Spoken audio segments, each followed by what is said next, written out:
A reading from Isaiah. For as the rain and the snow come down from heaven, and do not return there until they have watered the earth, making it bring forth and sprout, giving seed to the sower and bread to the eater, so shall my word be that goes out from my mouth. It shall not return to me empty, but it shall accomplish that which I purpose, and succeed in the thing for which I sent it. For you shall go out in joy, and be led back in peace. The mountains and the hills before you shall burst into song, and all the trees of the field shall clap their hands. Instead of the thorn shall come up the cypress, instead of the briar shall come up the myrtle.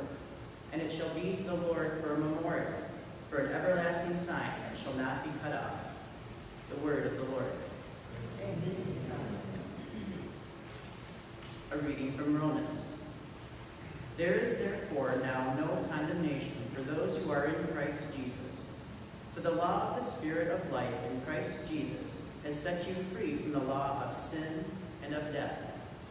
For God has done what the law, weakened by the flesh, could not do, by sending his own Son in the likeness of sinful flesh, and to deal with sin, he condemned sin in the flesh, so that the just requirement of the law might be fulfilled in us, who walk not according to the flesh, but according to the Spirit. For those who live according to the flesh set their minds on the things of the flesh, but those who live according to the Spirit set their minds on the things of the Spirit. To set the mind on the flesh is death, but to set the mind on the Spirit is life and peace. For this reason, the mind that is set on the flesh is hostile to God. It does not submit to God's law. Indeed, it cannot. And those who are in the flesh cannot please God. But you are not in the flesh. You are in the Spirit, since the Spirit of God dwells in you.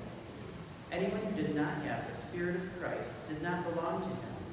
But if Christ is in you, though the body is dead because of sin, the Spirit is life because of righteousness.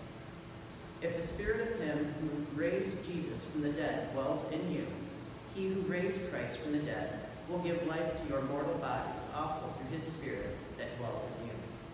The word of the Lord. Thanks be to God.